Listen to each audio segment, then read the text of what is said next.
हा. चिंबोऱ्या. आई शपथ. आता रात्री कुर्ल्यांचा रस्सा आणि भात रपटवेन चांगलाच. खेकड्यांसोबत जेवण म्हणजे कमाल.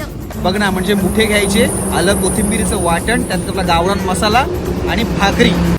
अरे पण याला मुठे नाही म्हणत. मग मुठे म्हणजे शेतात मिळतात ते काळे पिवळे, त्याला म्हणतात मुठे. हा शेतातले, बरोबर. अरे बघ ना, आपण आता बोलता बोलताच खेकड्यांची 4 नावं घेतली. आणि शहरातल्या पोरांना काय माहितीये, फक्त क्रॅब.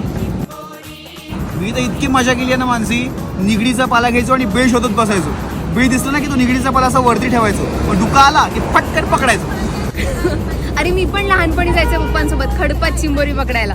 शाही चिंबोरी माहिती तुला? शाही चिंबोरी लाल लाल रंगाची असते साधारण. शाही खेकडा, कदाचित गोडी चिंबोरी म्हणत असतील त्याला. गोडी चिंबोरी. गोडी ऐकून मला माझ्या एक्स गर्लफ्रेंडची आठवण आली. तिला पण चिंबोऱ्या खूप